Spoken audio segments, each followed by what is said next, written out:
Breaking news చూస్తున్నాం. ప్రవీణ్ పగడాల మృతిపై అనుమానాలు వ్యక్తమవుతున్నాయి. కేసును పూర్తి స్థాయిలో దర్యాప్తు చేయాలని ప్రవీణ్ బామర్ది రాజేష్ పోలీసులను కోరారు. ప్రవీణ్ బామర్ది ఇచ్చిన ఫిర్యాదుపై పోలీసులు దర్యాప్తు చేస్తున్నారు. ప్రవీణ్ పగడాల హైదరాబాద్ నుంచి 2 రోజుల క్రితం విజయవాడ వచ్చినట్లు తెలుస్తోంది. బుల్లెట్ బండిపై విజయవాడ చేరుకున్నారు. ఇక విజయవాడ నుంచి నిన్న రాత్రి 9:30 రాజమండ్రి బయలుదేరారు.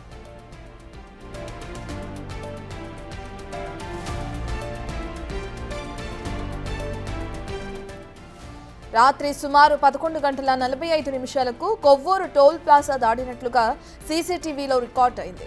కొవ్వూరు టోల్ గేట్ నుంచి ప్రవీణ్ మృతి చెందిన ప్రాంతానికి 11 నిమిషాల్లో చేరినట్లు పోలీసులు వెల్లడించారు. ప్రవీణ్ హత్య కేసును పర్యవేక్షిస్తున్నట్లు తూర్పుగోదావరి జిల్లా ఎస్పీ నరసింహ కిషోర్ తెలిపారు. ప్రత్యేక బృందాలను ఏర్పాటు చేసి దర్యాప్తు చేస్తున్నట్లు ఎస్పీ ప్రకటించారు. రేపు ఉదయం రాజమండ్రి ప్రభుత్వాసుపత్రిలో ప్రవీణ్ పగడాల మృతదేహానికి పోస్టుమార్టం జరగనుంది.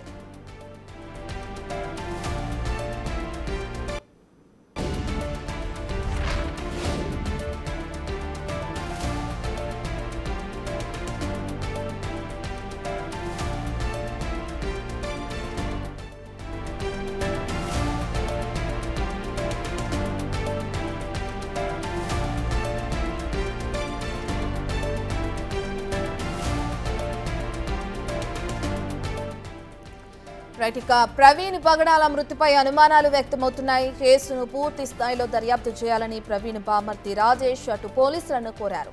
ప్రవీణ్ బామర్ది ఇచ్చిన ఫిర్యాదుపై పోలీసులు దర్యాప్తు చేస్తున్నారు. ప్రవీణ్ పగడాల హైదరాబాద్ నుంచి 2 రోజుల క్రితం విజయవాడ వచ్చినట్లుగా తెలుస్తోంది. బుల్లెట్ నుండి ఇక విజయవాడ చేరుకున్నారు. ఇక ఆ తర్వాత విజయవాడ నుంచి నిన్న రాత్రి 9:30 రాజమండ్రి బయలుదేరినట్లు కూడా మనకి తెలుస్తుంది. ఇక ప్రవీణ్ పగడాలకి మృతికి సంబంధించి బిగ్ ట్విస్ట్ చూస్తున్నాం మనం. బిగ్ టీవీ స్క్రీన్ పైన ఇప్పటికే సీసీటీవీ ఫుటేజ్ కూడా మనకు అందుబాటులో ఉంది. ఇప్పటి వరకు హత్యగా పలువురు అనుమానాలు కూడా వ్యక్తం చేస్తున్నారు ప్రవీణ్ పగడాలకి సంబంధించి. అయితే ప్రమాదంగా స్పష్టమవుతుంది. అక్కడ సీసీటీవీ ఫుటేజ్ మనం చూస్తే అర్థమవుతుంది ఏ విధంగా అయితే యాక్సిడెంట్ జరిగిందో. దానికి సంబంధించిన CCTV footage big TV screen పైన మనం చూస్తున్నాం ఎక్స్క్లూజివ్గా. పాస్టర్ ప్రవీణ్ హత్య కేసులు ఇప్పుడు ట్విస్ట్ నెలకొంది. ఇప్పటి వరకు అందరూ అనుమానాలు వ్యక్తం చేయడమే మనం చూసాం. అయితే యాక్సిడెంట్ జరిగింది, ఏ విధంగా జరిగింది, ఎప్పుడు టోల్ ప్లాజా క్రాస్ అయ్యారు, ఇక దాని తర్వాత ఆయన బైక్ పై వెళ్తున్నప్పుడు ఏ విధంగా యాక్సిడెంట్ జరిగిందనే దానికి సంబంధించిన సీసీటీవీ ఫుటేజ్ మనం బిగ్ టీవీ స్క్రీన్ పైన ఎక్స్క్లూజివ్లో చూస్తున్నాం.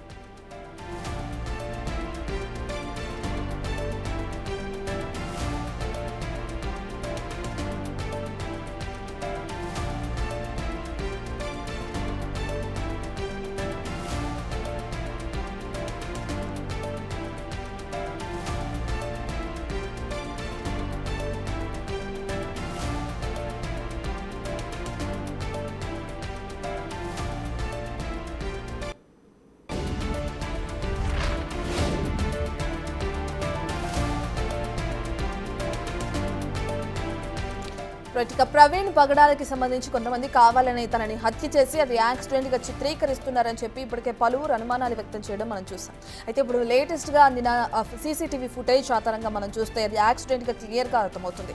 దీనికి సంబంధించిన పూర్తి డీటెయిల్స్ అందించడానికి మా ప్రతినిధి శివ అందుబాటులో ఉన్నారు. శివ, మనం సీసీటీవీ ఫుటేజ్ లో చూస్తున్నాం బైక్ ని వెనక నుంచి ఏదో బలంగా గుద్దినట్లు కూడా మనకి క్లియర్ గా అర్థమవుతుంది. దీనికి సంబంధించి పోలీసుల విచారణ ఏ విధంగా కొనసాగుతుంది?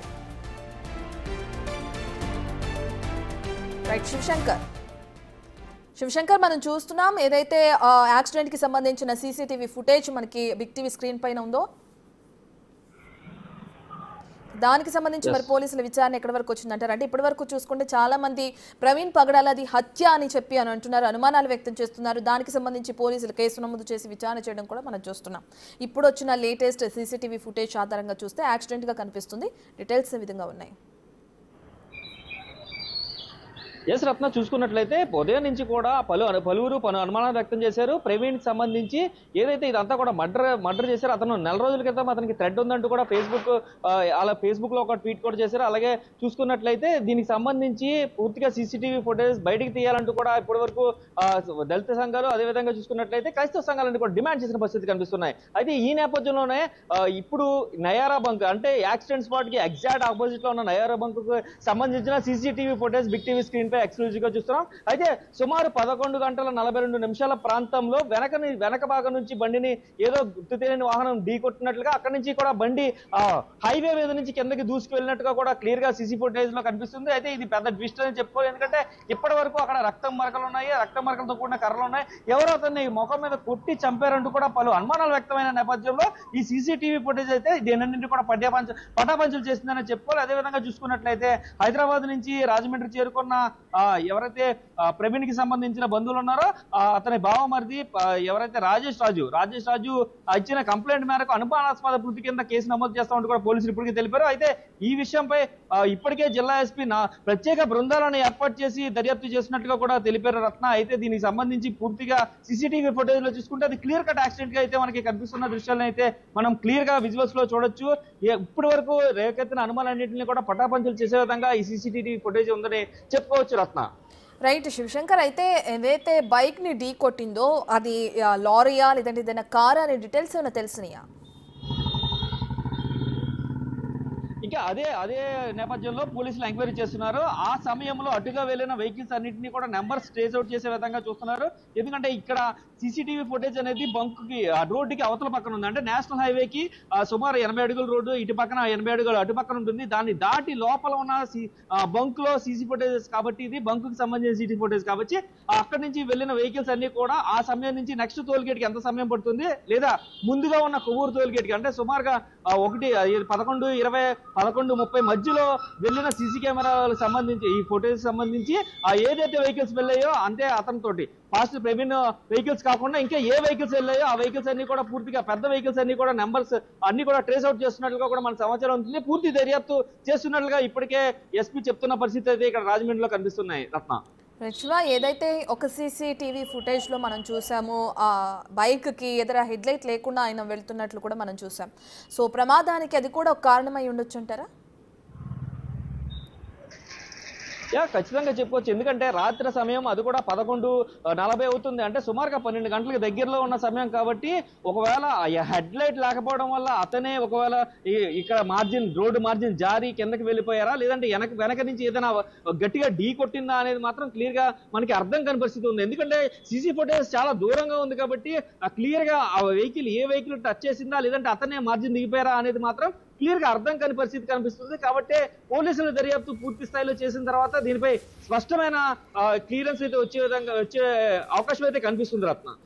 శివ, అయితే ఏదైతే కుటుంబ సభ్యులు ఇప్పటికే హత్య అని ఆరోపణిస్తున్నారో దానికి సంబంధించి కేసు నమోదు చేసి పోలీసులు విచారణ జరిగిస్తున్నారో కావాలనే ఆయన వెళుతున్నప్పుడు వెనుక నుంచి ఢీ కొట్టి యాక్సిడెంట్ గా చిత్రీకరించి హత్య చేసే కోణంలో కూడా ఈ ఘటన జరుగుండొచ్చు. మరి ఆ కోణంలో ఏమైనా పోలీసులు విచారణ జరిపిస్తున్నారా లేదా? ఖచ్చితంగా కుటుంబ సభ్యుల నుంచి ఎవరైతే వారి బామ్మర్ది కంప్లైంట్ ఇచ్చారో వారి దగ్గర నుంచి అంటే అతనికి ఏదైనా థ్రెడ్డింగ్ కాల్స్ వచ్చినాయా లేదంటే ఫేస్బుక్ వేదికగా ఎవరు చెప్పారు అతని నాలుగు కోసేస్తామంటూ కూడా మాట్లాడారంటూ కూడా పొద్దు నుంచి కూడా క్రైస్తవ సంఘాలన్నీ ఆందోళన చేస్తున్నాయి. అయితే ఆ వ్యాఖ్యలు చేసిన వారెవరు, అసలు ఎందుకు చేశారు, అంతకుముందు ప్రవీణ్ ఏదైనా వ్యాఖ్యలు చేస్తే ప్రతిగా వ్యాఖ్యలు చేశారా లేదంటే ప్రవీణ్ కి ఇలాంటి థ్రెడ్డింగ్ కాల్స్ ఏమైనా వచ్చినాయని కుటుంబ సభ్యులతో పంచుకున్నారా అనే నేపథ్యంలో అతని ఫోన్ కి సంబంధించి ఆ కాల్ డేటాను కూడా తీసుకుని పూర్తి స్థాయి ఎంక్వైరీ చేసిన తర్వాత ఇవన్నీ కూడా బయట పెడతామంటూ కూడా పోలీసులు చెప్తున్నారు. ఆ కోణంలో కూడా ఖచ్చితంగా చూస్తున్నారు. ఎందుకంటే అతని బైక్ కి హెడ్ లైట్ లేకపోవడం, సుమారు రాత్రి 11:30 గంటల సమయంలో ప్రయాణం చేయడం, ఇవన్నీ కూడా ఒకదాని తర్వాత ఒకటి ఫ్రీక్వెంట్ గా అంటే ఒకటి ఆల్టర్నేటివ్ చైన్ గా ఇటు పక్కన పాజిటివ్ వేలో అటు పక్కన నెగిటివ్ వేలో 2 వేల్లో కూడా పోలీసుల దర్యాప్తు జరుగుతుందంటూ కూడా జిల్లా ఎస్పీ చెప్తున్న పరిస్థితులే కనిపిస్తున్నాయి Ratna. Right, thank you Shiva.